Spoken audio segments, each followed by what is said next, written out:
हनुमान जी की जन्म कथा और उनकी शक्तियों की कहानी। प्राचीन समय की बात है, जब धरती पर अधर्म बढ़ने लगा था और राक्षसों का अत्याचार बढ़ता जा रहा था। देवता चिंतित थे, क्योंकि एक महान शक्ति की आवश्यकता थी जो धर्म की रक्षा कर सके। तभी त्रिदेवों ने एक योजना बनाई और इस योजना से जन्म हुआ एक ऐसे दिव्य बालक का जो आगे चलकर भक्ति, शक्ति और साहस का प्रतीक बना। वो थे हनुमान जी। हनुमान जी का दिव्य जन्म। एक बार स्वर्ग की अप्सरा अंजना को एक श्राप मिला, जिससे उन्हें पृथ्वी पर वानरी रूप में जन्म लेना पड़ा। उन्होंने भगवान शिव की कठोर तपस्या की।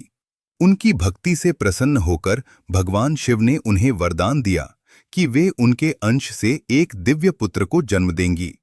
उसी समय पवन देव के आशीर्वाद से अंजना के गर्भ से एक तेजस्वी बालक का जन्म हुआ। इसलिए हनुमान जी को पवन पुत्र भी कहा जाता है।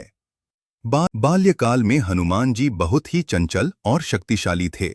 एक दिन उन्होंने आकाश में उगते हुए सूर्य को देखा और उन्हें लगा कि यह कोई चमकता हुआ फल है। वे तुरंत आकाश में उड़ गए और सूर्य को निगलने की कोशिश करने लगे। देवता घबरा गए।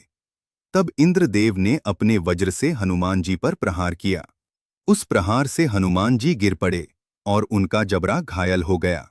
इसी कारण उनका नाम पड़ा हनुमान। पवन देव का क्रोध और वरदान। जब पवन देव को यह पता चला तो वे क्रोधित हो गए और उन्होंने पूरी पृथ्वी से वायु का संचार रोक दिया। सभी जीव जंतु तड़पने लगे। तब सभी देवता मिलकर पवन देव को शांत करने आए।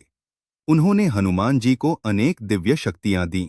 असीम शक्ति, उड़ने की क्षमता, रूप बदलने की शक्ति, अजर अमर रहने का वरदान।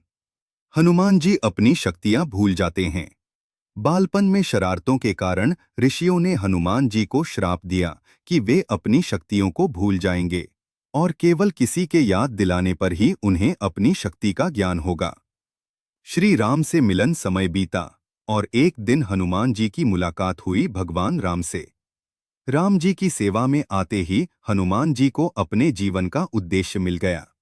उनकी भक्ति इतनी गहरी थी कि वे अपने प्रभु के लिए कुछ भी करने को तैयार रहते थे। समुद्र लांघना और लंका जाना। जब माता सीता का हरण हुआ तब हनुमान जी को उनकी खोज के लिए भेजा गया। पहले तो वे अपनी शक्ति भूल चुके थे, लेकिन जामवंत जी ने उन्हें उनकी ताकत याद दिलाई। तब हनुमान जी ने एक ही छलांग में समुद्र पार कर लिया। लंका दहन। लंका पहुंचकर उन्होंने रावण की सेना को चुनौती दी।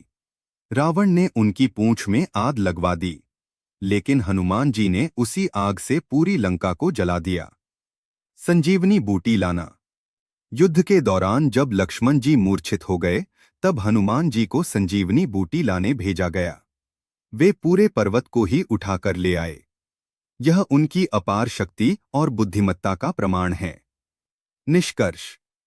हनुमान जी केवल शक्ति के प्रतीक नहीं हैं, वे भक्ति, निष्ठा और सेवा के सबसे बड़े उदाहरण हैं।